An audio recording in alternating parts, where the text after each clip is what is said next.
नमस्कार दोस्तों, OCN network में आपका स्वागत है। मैं हूं ओमकार चौधरी। कोलकाता से जुड़ गए हैं धीरेन्द्र पुंडेर जी। धीरेन्द्र जी, बहुत स्वागत। नमस्कार। सर नमस्कार। तो धीरेन्द्र जी, उल्टी गिनती शुरू हो चुकी है। अंतिम चरण का मतदान 29 को है और आज 27 अप्रैल को शाम को 5 बजे प्रचार खत्म हो जाएगा। लोगों का ये कहना है, ये आशंका है कि पहले चरण के मतदान की जो दिशा आम तौर पर मीडिया में भी, पॉलिटिकल क्लास में भी, समीक्षकों के बीच भी जो दिखाई दी है, उससे टीएमसी जरा बौखला गई है। महुआ मोइत्रा का बयान, इसके अलावा टीएमसी के दूसरे नेताओं के बयान आपा होते हुए दिखाई दे रहे हैं।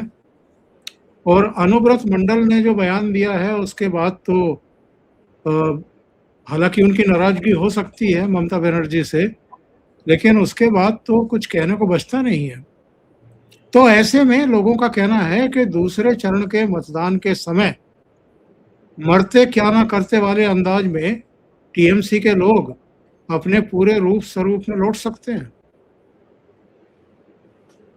देखिए सर, अभी एक जो हत्या है वो हुई, आपने देखा कि इस तरह कांग्रेसी कार्यकर्ता की हत्या हुई, उसकी चक्रवर्ती की, वहां आसनसोल में उसको पीट पीट के मार दिया टीएमसी के गुंडों ने। और ये पोस्ट पोल हिंसा है। और ये चूंकि हम नहीं कह रहे, कांग्रेस कह रही है, और चूंकि कांग्रेस के राष्ट्रीय भूषणों ने भी, राहुल गांधी ने भी उस ट्वीट को और आज रिट्वीट किया है, साथ ही साथ प्रदेश कांग्रेस के जो ट्वीट था, इसके अलावा आज प्रदेश कांग्रेस ने उनकी लाश को ले जाके तमाम जगह पर प्रदर्शन भी किया है। वो तमाम उसको किया। इसके साथ साथ उसमें एक और वो है कि वो बाकायदा पीटते हुए सारा वीडियो भी आया है, सीसीटीवी फुटेज भी आया है। उस पर अभी एक्शन की क्या क्या कहानी है वो तो अभी नहीं दिखी है, लेकिन इसको हिंसा से जोड़ के माना जा रहा है। इसके अलावा कई जगह से जो मोटरसाइकिलों पर गुंडे जो है वो रात में जो करते हैं वो उन्होंने करने की कोशिश की हर जगह पे जाके।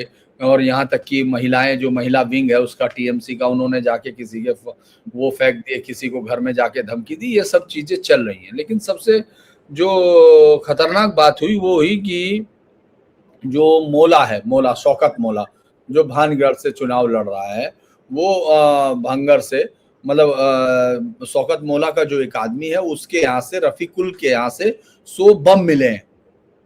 100 बम लाइव मिले उनको, वो किया गया। तो उसी के बाद से ये एकदम वहां के लोगों ने कहा कि चुनाव आयोग को कहा कि भाई ये हिंसा तो दिख रही है, ये क्यों नहीं अभी तक खत्म हुई।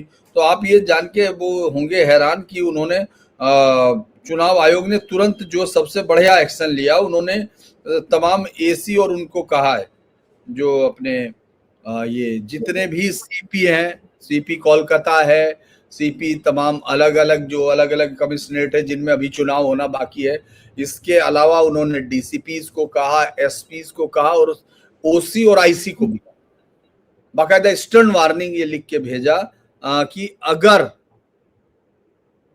क्लियर कट है कि अगर आपके एरिया में कोई एक्सप्लोसिव मिलता है या कोई वारदात हो जाती है जिसको आप नहीं देख पा रहे हैं, फिर आपके खिलाफ अनप्रेसिडेंटेड कंसिक्वेंसेस होंगे, ऐसे आपके खिलाफ होंगे।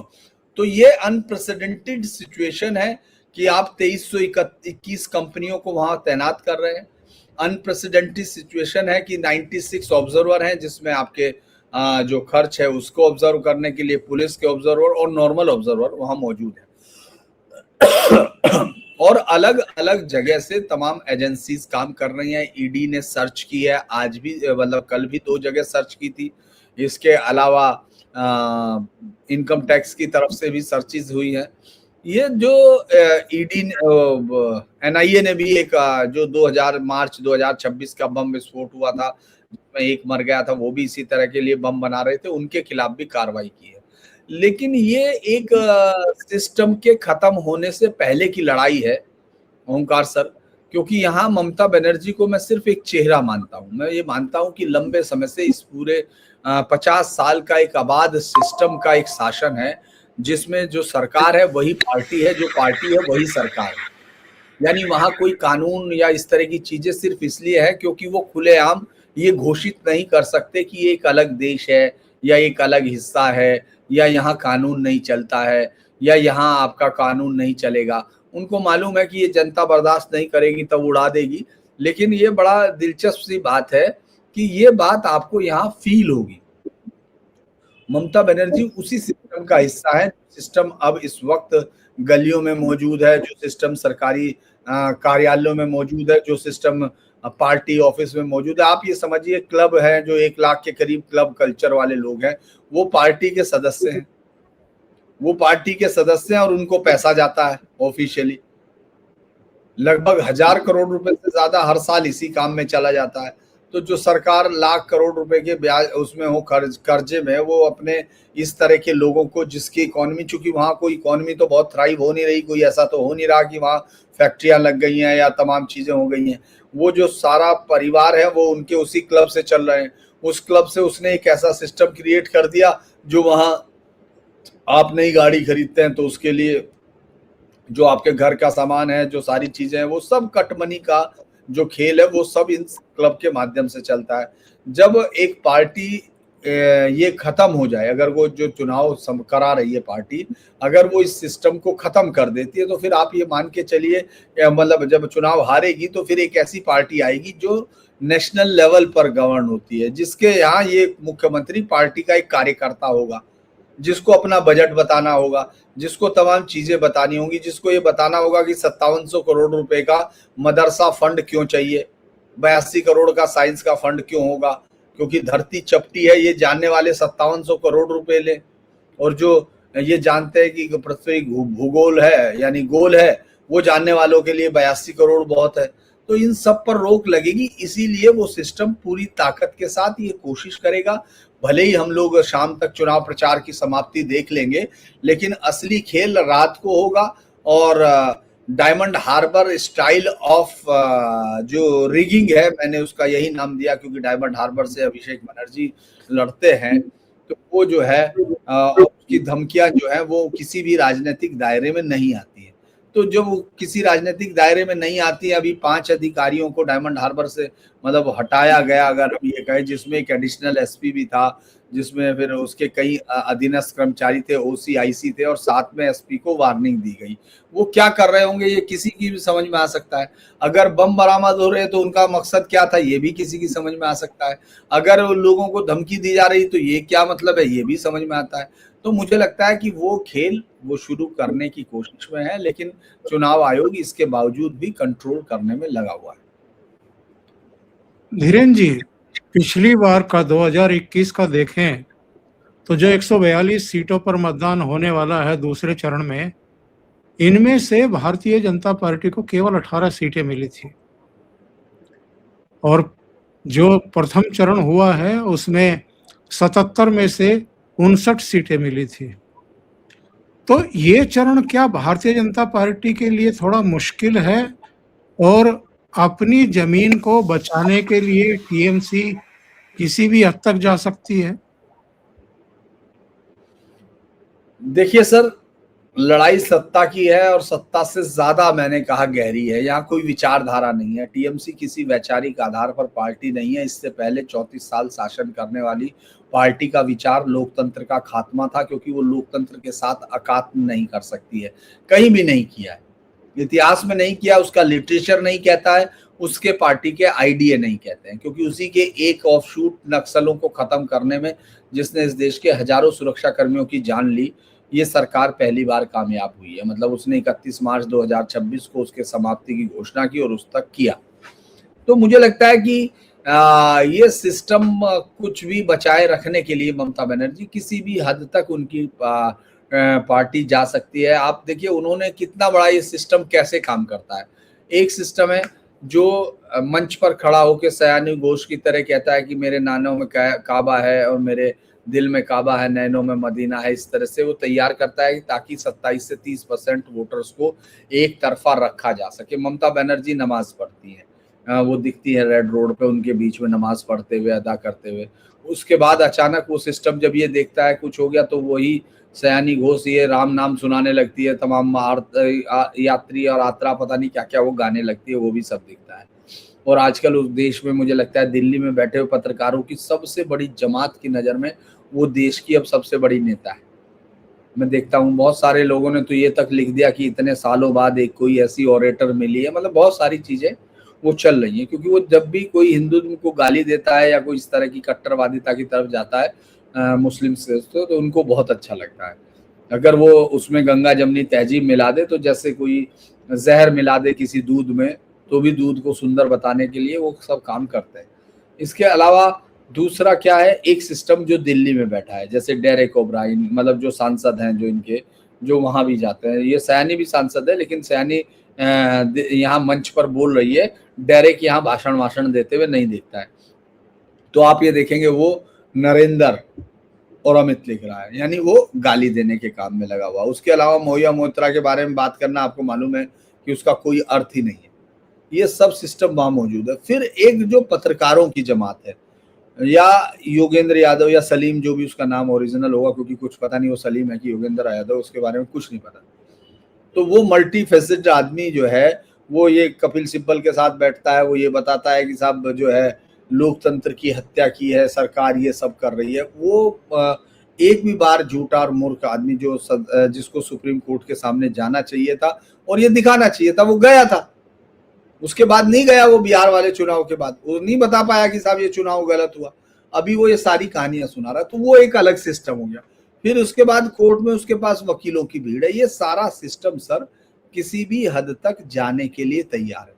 कोई ये कहने को तैयार नहीं कि किस लोकतंत्र की बात वो कर रहे हैं, जहां सिर्फ वोट करने पर रेप हो सकता है, क्योंकि आपने पार्टी सत्तारूढ़ पार्टी के मन से नहीं किया। घर जलाया जा सकता है, हत्या की जा सकती है, ये सब लोकतंत्र है। और इतनी सारी कंपनियां लगा के पहली बार एक ऐसा चुनाव करा देना जिसमें कोई हिंसा नहीं हुई और वोटिंग परसेंटेज 93.19 हुआ। ऐसा दुनिया के इतिहास में नहीं होता जहां जो मतदान करना अनिवार्य है वो भी 90% के ऊपर रेयर जाता है। आप उसको कह रहे हैं कि ये अलोकतांत्रिक है। अरे पहले तो आदमी को लोकतंत्र की बात तो तू बाद में करेगा भाई, पहले तो ये बता ये वोट दे सकते हैं या नहीं, ये देने का जो मौलिक अधिकार है वो है या नहीं, और वो यहाँ नहीं है, इसके बावजूद वो कर रहे। तो ये सिस्टम मल्टीपल तरीके से काम कर रहा है, ये इतनी आसानी से नहीं जाएगा। ये एक सब नेशनलिज्म उभारने के लिए चाहे वो किसी भी लेवल पर जाए, वो सब काम करते हुए दिखते हैं। यहाँ कट्टरवादिता जिहादिज्म का जो आइडिया है, अगर आप उधर चले जाएंगे जो बॉर्डर्स टाउन है, तो आपको लगेगा ही नहीं कि आप हिंदुस्तान के किसी हिस्से में, और वहाँ हिंदुस्तान के किसी कानून का कोई मतलब है क्या, जब तक कि वो उनके स्वार्थों को पूरा ना करता हो। एक वो यहाँ AIM की या किसी की कोई वो दे रही थी, भाषण दे रही थी, योगी जी को गालियां, उसके बाद प्रधानमंत्री को गाली, अमित शाह को गाली, क्योंकि उनको मालूम है कि भाई यहाँ आएंगे तो यहाँ रोक लेगी दीदी। किसी का अगर उनके खिलाफ केस भी दर्ज होगा तो रोक लिया जाएगा। अभी आप देख रहे हो मंच से क्या क्या इरेटिक भाषण देते हैं, क्या करते हैं, वो सब दिख रहा है। तो वो तो सर जो भी कर सकते हैं वो करेंगे। अच्छा ये बताइए, ये 142 सीटों वाला जितना क्षेत्र है, इसमें भी क्या उसी तरह के परिवर्तन देखने को मिल रहे हैं जो उन 15-16 जिलों में देखने को मिले जहां चुनाव हो चुका, मतदान हो चुका? ये 7 जिले वो हैं जहां बीजेपी अपनी सफलता पाने के लिए छटपटाती है। नाडिया को छोड़ दीजिए, जैसे हुगली जैसी जगह, हावड़ा जैसी जगह 0 सीट मिलती है। कोलकाता में 0 सीट मिलती है। नॉर्थ 24 परगना, साउथ 24 परगना, इन सब में एक में नॉर्थ में तो 32 के करीब सीट है, 32-30 सीट है। इन सब से वो 0 सिफर रहती है। जैसे नॉर्थ 24 परगना की 7 लोकसभा सीटों में वो सिफर। तो ये सब चीजें यकीनन बहुत बड़ी हैं, लेकिन अब आपको चेंज दिख रहा है। और जो ये खबर पहले से आई है, इसीलिए लगातार काउंटर करती हुई दिख रही है टीएमसी, वो ये कि भाई 110 सीटें इनको पहले फेज में मिल गई हैं। तो जिसको पहले फेज में 110 सीटें मिल गई उसको चिंता क्या है सर? वो तो खुल के खेलेगा और उसका समर्थक उछल के बोलेगा, भले ही कितना डर क्यों ना हो। तो मुझे लगता है कि इस बार यहाँ इन इलाकों में भी बीजेपी को अच्छे से सीट मिल रही है। और कोलकाता में तो ये तक दिख रहा है कि लोग 5 से 6 सीटें बीजेपी को ऑफर कर रहे हैं कि बीजेपी को 5 से 6 सीटें मिलेंगी। अलग अलग जगह पर सीट है, जैसे रत्ना देवनाथ की, वैसे मुझे तो लग रहा था वहां मामला खड़ा है, लेकिन बहुत सारे लोग कह रहे हैं कि वो एक तरफा है। अगर कोई एक सीट जीतेगी बंगाल में तो वो जीतेगी, ये मालूम नहीं क्या होगा, पानी आटे की बात मैं कर रहा हूँ। तो इसीलिए अलग अलग जगह पर वो लड़ाई है। और दूसरा क्या है कि इस बार लोग बोल रहे हैं कि परिवर्तन चाहिए। मतलब वो जो पहले कभी बीजेपी का कार्यकर्ता बोलता नहीं था, वो बोल रहा है, बोल के बात कर रहा। मैं बसीरहाट में घूम रहा था, वहां बसीरहाट बाजार में, हालांकि उस बाजार में टाउन में हिंदू ज्यादा हैं, बहुत ज्यादा तो नहीं है। और बाजार में एक मैंने मस्जिद देखी जो बिल्कुल एकदम साउथ गल्फ कंट्री के आइडिया पे बनी हुई है। वहाँ उस समय वहाँ 2017 में आपको याद होगा दंगा भी हुआ था, क्योंकि एक बच्चे ने हिंदू युवा के नाम से कि उसके फेसबुक पे कुछ लिखा गया जिससे पैगंबर साहब की तौहीन होगी तो उसका गला काटना है, थाना घेर लिया था। उसके बाद दंगा हुआ, हिंदू मुस्लिम दोनों का नुकसान हुआ। लेकिन वो इलाका है उस तरह का, तो उस इलाके में भी मैं देख रहा था लोगों ने बात की, उन्होंने कहा कि हम बीजेपी को देंगे। बहुत सारे लोगों ने कहा कि नहीं बोलेंगे, लेकिन बहुत सारे ने कहा कि जो हम बीजेपी को देंगे, दीदी और दादा में दादा चुनेंगे, ये बहुत बात गई। तो ये इस बार मुझे लगता है कि जो दिख रहा है, और लोग काफी लोग हैं जो ये कह रहे हैं, तो इसीलिए मुझे लगता है कि बेहतर वहां इस बार मिलेगी, सफलता मिलेगी। और प्रधानमंत्री नरेंद्र मोदी ने रोड शो किया कलकत्ता में, कैसा वातावरण था? और इस बार समय भी बिताया है उन्होंने हुगली में, नौका विहार, फोटोग्राफी, इसके अलावा सैर करने वाले लोगों से सुबह सुबह मुलाकात करना। ये भले ही प्रतीकात्मक हो, लेकिन इसके मैसेज तो जाते हैं। मुझे लगता है कि ये प्रधानमंत्री मोदी आज पहले उन्होंने, दरअसल उसको हमको लोकेशंस देखनी चाहिए कि वो क्या थी। लोकेशन थी जो उन्होंने चुनी, नॉर्थ बंगाल का इलाका, नॉर्थ कोलकाता भद्रलोक की शुरुआती दौर की जगह है, जहां सबसे ज्यादा भद्रलोक का एक तरह से कहें कि उसका आविर्भाव भी होता है। अगर वहां से देखें, जैसे आप शोभा बाजार है, जिसको कभी सुतानटी कहा जाता था। सुतानटी यानी जो 3 गांव थे, गोविंदपुर, सुतानटी और कालीकटा, जिनसे मिलकर कोलकाता बनता है। जहां अंग्रेजों ने उसके बाद ये फोर्ट विलियम बनाया। फोर्ट विलियम जंगल हुआ करता था पहले, बहुत पहले तक भी। उसके बाद उन्होंने ये सब किया, और दक्षिणेश्वर मंदिर तक समुद्र होता था, ऐसा लोग कहते हैं। तो वो जो तमाम चीजें हैं, वहां शोभा बाजार है, जैसे वहां से उन्होंने किया बीसी एवेन्यू से, बीसी पॉल एवेन्यू, उन्होंने वहां से अपने यात्रा की शुरुआत की। तो वो वहां से शुरू होके वो जाती है, उसके एक तरफ जोड़ा सांको है जहां रविन्द्रनाथ टैगोर का घर है, दूसरी तरफ उधर ये बेलगछिया, काशीपुर बेलगछिया सीट है, कॉन्स्टेंसी है। फिर वो आगे जाती है मानिक तल्ला, जो सबसे पुराने इलाकों में जहाँ सबसे ज्यादा थिएटर्स हुआ करते थे, विनोदनी और तमाम चीजें, वहाँ कवित्री विनोदनी, सब चीजों का घर था। लिहाजा उन्होंने जो कोलकाता की नोड है, नर्व है, उसको छूने की कोशिश की। फिर वो जिस मंदिर में गए, काली मंदिर के, उसको थनाटनी या कुछ थनातनी कुछ इस तरह से उसका नाम है। बेसिकली बंगाल उसको किस तरह प्रोनाउंस करता है मैं उस तरह नहीं कर पा रहा, या थनातनी का नाम कुछ इस तरह का है। और उसका जो मंदिर में है, उन्होंने जानबूझ के उसका चूज किया, क्योंकि वहां ज्यादातर नॉन वेजिटेरियन मतलब बलि होती है, और वहां प्रसाद में निरामिष भी होता है, मतलब वो जो चढ़ाते हैं लोग। तो आप ये सोचिए, वो जानबूझ के ऐसी जगह जाते हैं, क्योंकि आप उन पर आरोप लगा रहे थे। इसके बाद वो ऐसा इलाका चुनते हैं जहां से कल्चर की महक आती है। जब बंगाल की तमाम, जो बंगाल की अस्मिता की बात करते हैं, तो वो तो वही है। बहुत सारी राजबाड़ी है, शोभा बाजार में राजबाड़ी है, उधर रास्ते में गिरीश बाबू का घर है, जहाँ परमहंस जाया करते, रामकृष्ण परमहंस पैदल भी जाते थे उस रास्ते से। तो बहुत सारी चीजें मुझे लगता है कि प्रधानमंत्री मोदी ने कहा। लोग दरअसल चूंकि एक रोड शो था, उस भीड़ थी, उसको देखकर ये तो नहीं कहा जा सकता कि भाई बहुत ही असामान्य भीड़ थी, लेकिन हाँ अच्छी भीड़ थी और जो उनके समर्थक थे बहुत ही जबरदस्त उत्साही थे और खुल के बोलते हुए थे। मैं देख रहा था बच्ची 2-3 मतलब महिलाएं बहुत सारी थी। जब मैं लास्ट में 1-2 जब चलने लगा मैं भीड़ में से निकल के, तो वहां बहुत सारी लड़कियां एकदम आके ऐसे चिल्ला के मोदी मोदी कैमरे की तरफ कर रही थी। उनमें से एक महिला ने मुझसे कहा कि मैं मेरी उम्र उनको देना चाहती हूँ, भगवान करे मेरी उम्र उनको लग जाए, बिल्कुल 30-40 साल की। तो उनके लोग हैं और वहां जितने लोग मौजूद थे सबका पहला जो है बीजेपी में अगर कोई चेहरा है तो वो प्रधानमंत्री मोदी है। तो मुझे लगता है कि प्रधानमंत्री मोदी का रोड शो कोलकाता के लिए और बिल्कुल छूता हुआ जाता है, भवानीपुर से बहुत ज्यादा दूर नहीं है, तो एक उसको भी टच नहीं किया मतलब एक तरह से, लेकिन मैसेज वहां भी गया है। तो ये बहुत ही इंपॉर्टेंट मुझे लगता है प्रधानमंत्री मोदी का था। प्रधानमंत्री मोदी ने अगर आप देखेंगे वो सब काम किए जिससे ममता बनर्जी चिढ़ सकती है। ममता बनर्जी इसलिए नाराज होगी कि यमुना में प्रदूषण है और तुम हमारे यहाँ के फोटो खींचता है, तो आपको खुश होना चाहिए, तब आपके लोग क्यों चिल्ला रहे। बहुत सारी चीजें है जो मुझे लगता है कि प्रधानमंत्री ने सायास की हैं और उनका मैसेज उन बंगाली जनता के लिए जिनको ममता बनर्जी ने ये कहा हुआ है कि गुजराती आ जाएंगे, फला आ जाएंगे। ये अलग बात है कि वो अपनी कॉन्स्टिट्यूंसी में भवानीपुर में गुजरातियों के लिए अलग से सभा कर रही हैं और उनको कहानी सुना रही हैं, पंजाबियों को अलग बता रही हैं और जो मारवाड़ी है उनको अलग, उड़िया को अलग, और उसको मिनी भारत बताने, मतलब बहुत सारी चीजें आपको दिखेंगी। क्योंकि मुझे कई बार एक उदाहरण नजर आता है कि जब एक जगह पुलिस नशेड़ियों से बच्चों को छुड़ाने जाती है तो बच्चे भी पत्थर बजाते हैं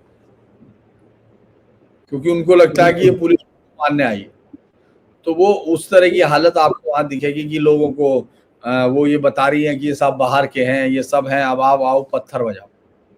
तो वो सब करने में जुटी हुई है, लेकिन बीजेपी की भी अपनी एक लड़ाई है और बहुत सारी चीजें आई पैक के बंद होने से हुई है, तो उसमें मुझे लगता है कि ममता बनर्जी दिक्कत में होगी। मतदान से ठीक 1.5-2 दिन पहले दोनों खेमों में वातावरण कैसा है, माहौल कैसा है? देखिए बीजेपी इस समय चढ़ के खेल रही है सर।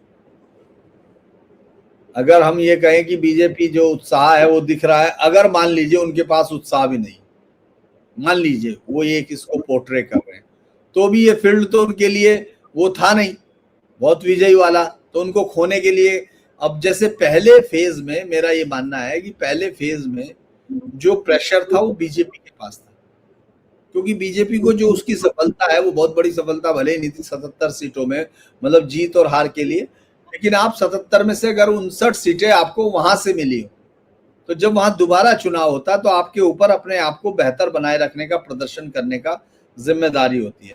और अब ये इलाका वो है जहां ममता बनर्जी को सबसे ज्यादा सीटें मिली थी, 18 छोड़ के बाकी सब तो वही है। तो अब सबसे ज्यादा प्रेशर किस पे है? ममता बनर्जी पे। और सबसे बड़ा प्रेशर क्या है? भवानीपुर में। तो इसीलिए बीजेपी आपको खड़ी दिखती है और टीएमसी इस समय अपने ही घर को बचाने के लिए रेंगती दिख रही है। जी, भवानीपुर का जिक्र कर दिया है तो वहां का वातावरण भी बता ही दीजिए। देखिए जब मैं कल भी वहां उधर से गुजरा था तो भी हल्ला था वहां। कल मेरे सामने वो जो मैं थोड़े चूंकि वहां से गुजर के न्यू टाउन जा चुका था, तो वहां एकदम पूरा एक बाद में हल्ला हो गया, एक दूसरे के सामने आके खड़े हो गए। आज कल सुबह भी आके जो है दोनों, सुबह फिर शाम में हुआ, फिर सुबह हुआ, और उसके बाद फिर ममता बनर्जी अपने यहाँ चक्रबेरिया में सभा के बीच में से ही चली गई। बस 2 मिनट 2.5 मिनट में कहा कि नहीं मेरी आवाज आ रही है, मेरा इंसल्ट है, ये है, बदला लो, वो वहां से चली गई। उसके बाद फिर आप देखेंगे आज कल फिर ये हुआ कि जब मैं आ रहा था तो वहां कई सारी सभाएं चल रही।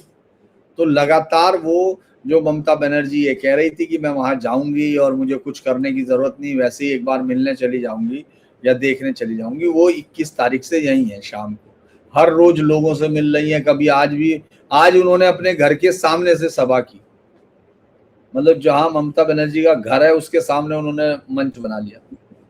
तो क्या करोगे आप, क्या कहा जा सकता है। तो भवानीपुर में बड़े संकट में है और उनको ये गलती समझ में आ रही होगी कि वो उत्साह में, उत्साह में आके ये नहीं कि आप अकेली एक सीट से लड़ते। आप मुख्यमंत्री, आप 2 सीट से कर सकती थी, किसी भी सेफ सीट से, जहां भी मुस्लिम अल्पसंख्यक आबादी है वो कोई भी सीट आप चुन लेती, आप बड़े आराम से जीत जाती। वो मुझे लगता है कि वो धीरेन्द्र जी, बहुत बहुत धन्यवाद इस अपडेट के लिए। बहुत ही महत्वपूर्ण सूचना आपने दर्शकों को दी है, इतना समय निकाला है, तो आपका बहुत धन्यवाद। और दर्शकों से निवेदन है, आपको ये चर्चा अच्छी लगी हो तो लाइक का बटन दबा दें, वीडियो को शेयर करें, चैनल सब्सक्राइब ना किया हो तो कर लें, और धीरेन्द्र जी का भी चैनल सब्सक्राइब करें, धीरेन्द्र पुंडीर न्यूज़ पॉइंट। बहुत बहुत धन्यवाद धीरेन्द्र जी। धन्यवाद। नमस्ते।